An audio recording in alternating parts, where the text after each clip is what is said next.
to do today is to tell you my Purim story, the Purim story that I give every year. That way I'll be able to prepare myself for tomorrow when I tell it to the yeshiva, Bezos Hashem. Actually, the Purim story is not mine. It was found, it's just, I'm just reporting back to the Talmidim about something which they found in the Upper Galil a week ago. They were newspaper clippings from the Persian Jewish press. The Persian Jewish press. I called it the Jewish press because the Jewish press was always in a mess. The Persian Jewish press, and these are newspaper clippings that were found there, right?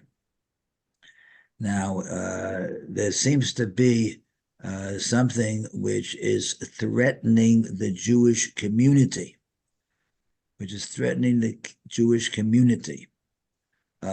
What is it? Well, it goes like this. This is all reporting from the press. It goes like this.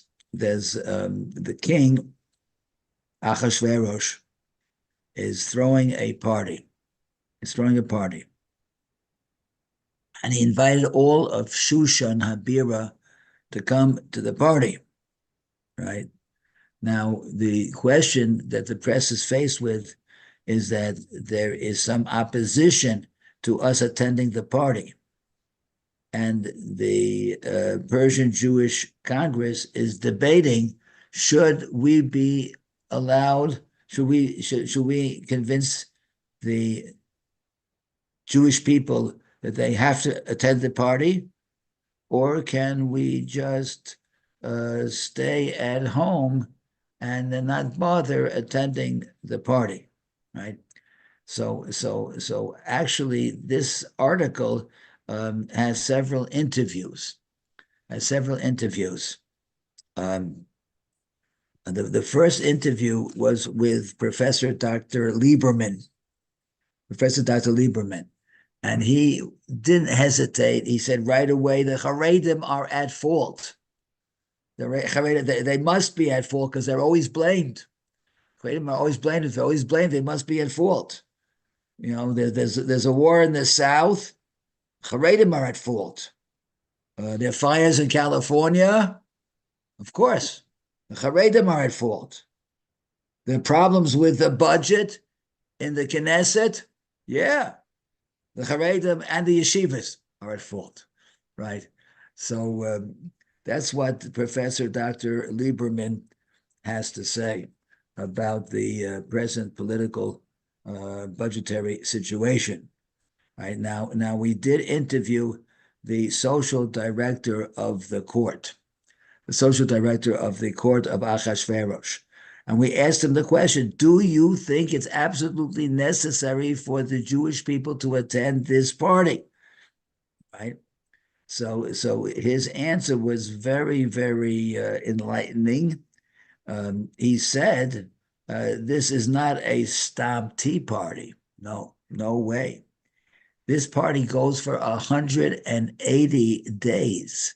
180 days, that's a big party, even for Neve guys, that's a big party. 180 days, right?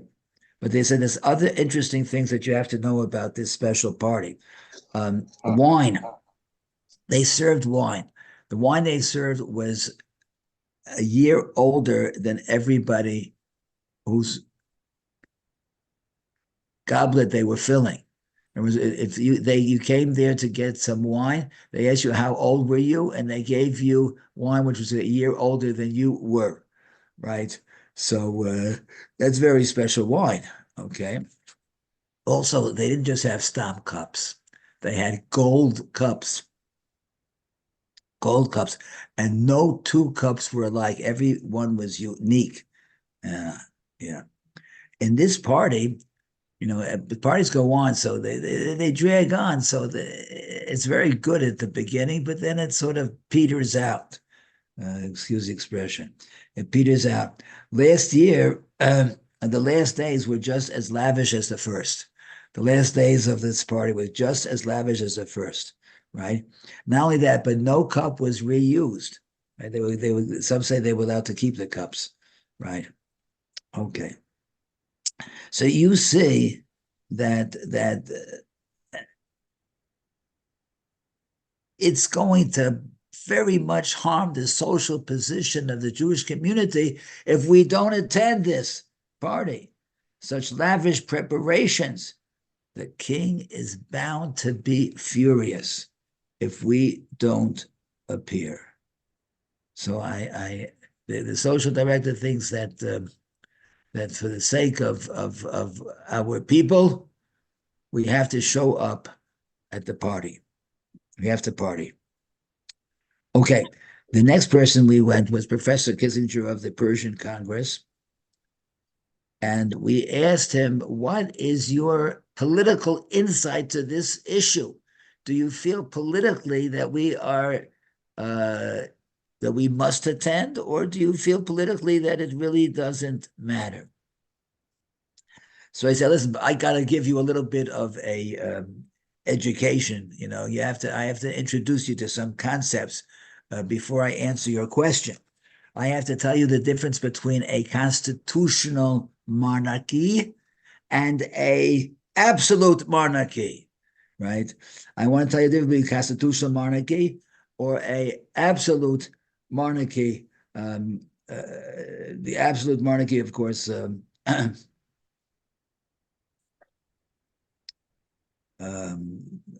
that's what the prime minister thinks he's doing. But all right, now let me tell you the difference. It's like this: in the constitutional monarchy, the king is the guardian of the people. He's a leader of the people. He fortifies and builds a state. That's a constitutional monarchy. In the absolute monarchy, the people are the servants to the king, right?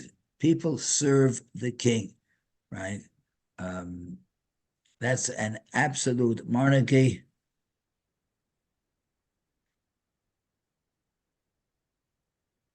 The people serve the king. Okay. Again, now, and in a constitutional monarchy, so the king has to listen to his advisors. If his advisors give certain advice, the king has to take that into consideration, right? And there's a Congress, right? That they have to follow. The king has to follow the advice of the Congress and the policies that the Congress sets, right? In an absolute monarchy, the king decides what he wants to do and does what he wants to do. He does everything he wants to do. Just like the prime minister of Israel. Everything he wants to do, he does, right? In an absolute monarchy, in a constitutional monarchy, you can change the capital. The capital, you can change it. You want a different city, you can change it. In an absolute monarchy, you can't change it. You can't change the capital. In a constitutional monarchy, so you have to get you control the people. The government controls the capital, controls the treasury, right? All the financial issues. But in an absolute monarchy, the king only controls the capital. Yeah. Okay. Now, what is happening here, said Professor Kissinger, is the following. Haman is trying to become an absolute monarch. Until now, he was only a constitutional monarch. Now he's trying to become an absolute monarch. He wants absolute power. Power often goes to the heads of leaders, and then they become prime ministers. But he wants absolute power, right? So look what he did, right? He wants Achashverosh. Haman wants Achashverosh to make Achashverosh into an absolute monarchy. Yeah. So like this, he invited the dignitaries close to him before the Congress officials, right? In other words, he wanted to show that the Congress really doesn't have power and he's in charge of them. He's the one in control. So if you look at the invitations there in the Megillah, he invited the people that were close to him, his own people, his own friends, his own dignitaries. He invited them, and then afterwards he goes and invites the officials of the Persian Jewish Congress, like Mamish putting down the Persian Jewish Congress. Whoa, whoa. They're subservient, right? But look, he's showing he gave out gold cups to everybody. Now that the treasury didn't agree to that. So he's showing that he's in charge of the treasury and not the members of Knesset. They're not in charge of the treasury, right? He changed the capital, by the way. The capital was in Tiberias, and he changed it to Shushan. That's what he did. So you see, this is what Haman is trying to do. He's trying to become an absolute dictator, right? Okay.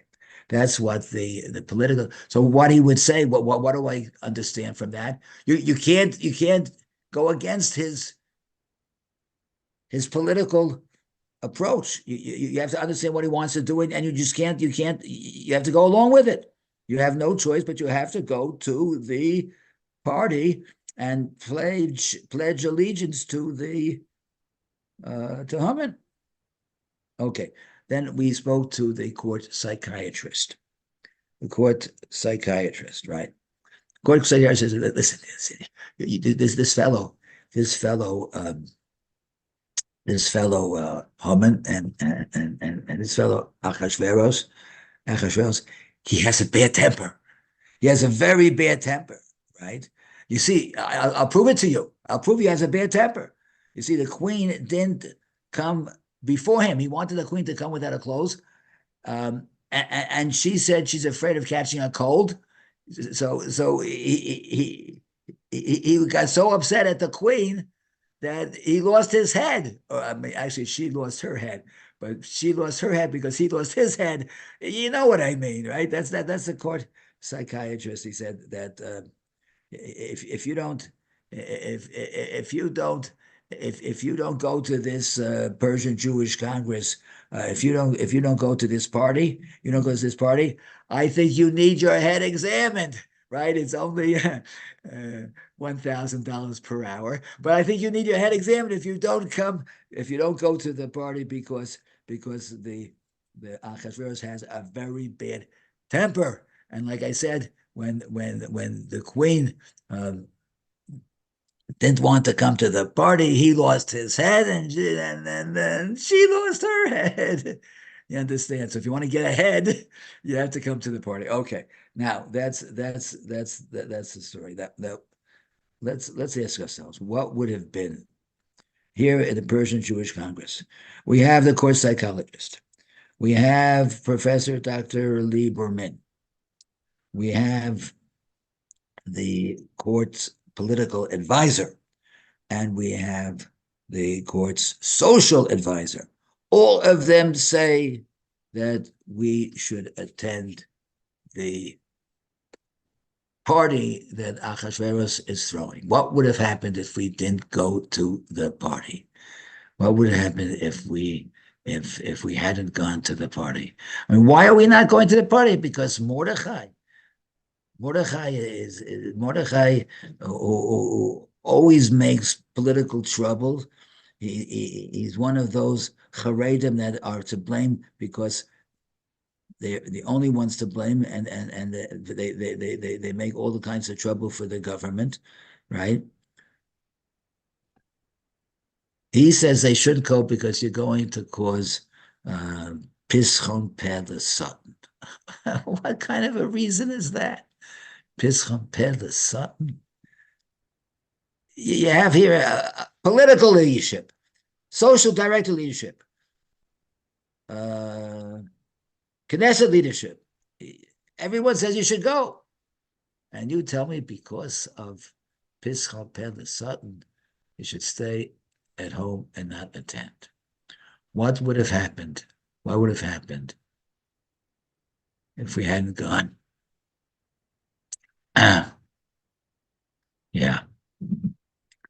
That's the question. And that is a Purim story. That's a Purim story.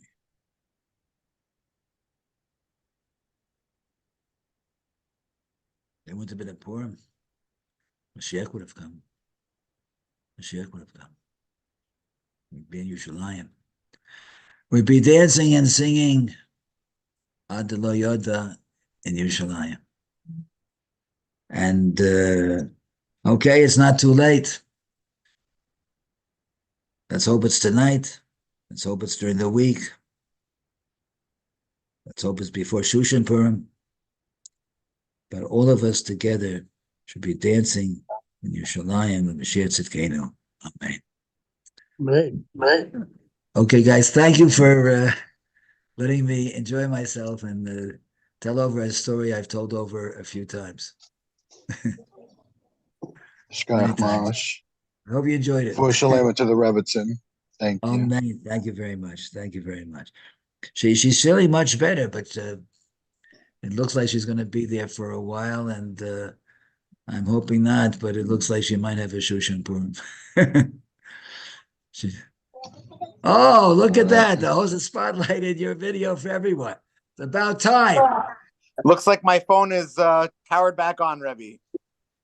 Yeah, but you know, you had me in a corner over there the whole time, but I still gave a share. No, everybody else was able to see Rebbe normally, because for them, whoever's speaking fills the screen, but only Rebbe didn't see it this way. I apologize. It died right as I was trying to spotlight. It died on me. I don't need to see myself. I'm a lot healthier if I don't. Okay, so it's finished, Rebbe? Rebbe's done, or? Yeah. We finished the Purim story. Okay, great. Okay, so I'll hop it for a podcast. Refuah Shalema for your wife, Rabbi. Amen. Thank you very much. Amen. Thank you, guys. We appreciate your tefillahs. They're very important. They're very important. Keep them coming. Thanks, Mosh. Okay, fellas. Have a great one, and Purim Sameach to everybody. Everybody should have Purim Sameach.